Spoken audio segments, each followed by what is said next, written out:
ঢাকা বিশ্ববিদ্যালয়ের কেন্দ্রীয় মসজিদ প্রাঙ্গণে ওসমান হাদির কবরে শ্রদ্ধা জানাতে রবিবার ভোর থেকে সাধারণ মানুষদের দেখা মিলেছে। সেখানে আছেন সহকর্মী মহিমুল খান অপু। আমরা যুক্ত হচ্ছি তার সাথে। অপু, শ্রদ্ধা জানাতে আসছেন হাদি নিয়ে তাদের যেই আগ্রহ এবং একই সাথে সাধারণ মানুষের যে আবেগ, সেই কথাগুলো আপনার কাছ থেকে আমরা জানতে চাই।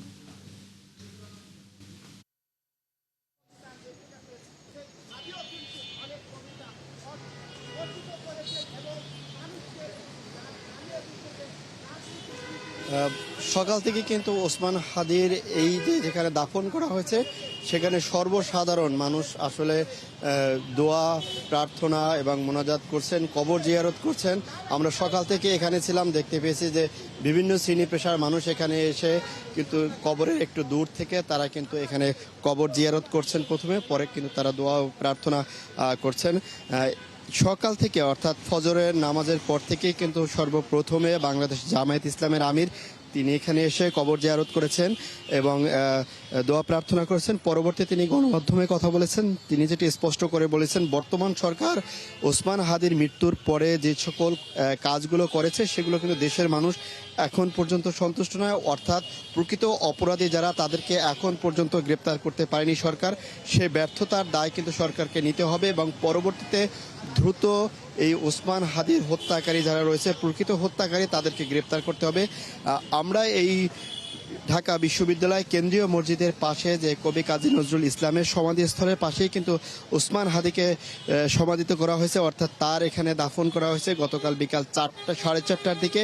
এরপর কিন্তু রাত পেরিয়ে সকাল হওয়ার সাথে সাথেই বিভিন্ন শ্রেণী পেশার মানুষ যারা গতকালকে জানাজায় অংশগ্রহণ করতে পারেননি তাদের একটি বড় অংশই তারা এখানে আসছেন এবং কাছ থেকে তারা ওসমান হাদির কবরটি দেখার চেষ্টা করছেন। তারা এখানে কবর জিয়ারত করছেন, দোয়া প্রার্থনা করছেন এবং তারা মুঠোফোনে কিন্তু সেই স্মৃতিগুলো ধারণ করছেন। আমরা তেমনটাও কিন্তু দেখতে পেয়েছি।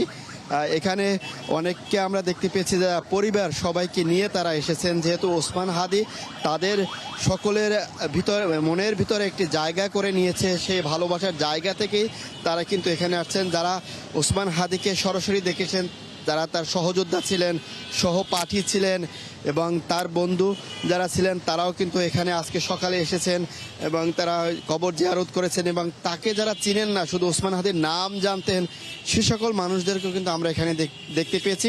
রাজধানীর যারা থাকেন তারাও এসেছেন, রাজধানীর বাইরে থেকেও আমরা অনেককে দেখতে পেয়েছি যে এক নজর ওসমান হাদির কবরটি কাছ থেকে দেখা এবং তার যেহেতু তারা জানাজায় অংশ নিতে পারেননি, সেক্ষেত্রে এখানে দাঁড়িয়ে তার কবর জিয়ারত করা, তার জন্য দোয়া প্রার্থনা করা সকাল থেকে এখন পর্যন্ত সেটি কিন্তু চলছে এবং মানুষজন আসছে। এটি আরও আজকে সারাদিন ব্যাপী মানুষ এভাবে আসতে থাকবে। জানেন যে গতকাল দুপুর 2:30 দুপুরের নাগাদ কিন্তু তার জানাজা অনুষ্ঠিত হয় এবং বিকেলে 4:30টার দিকে কিন্তু এখানে তাকে সমাহিত করা হয়।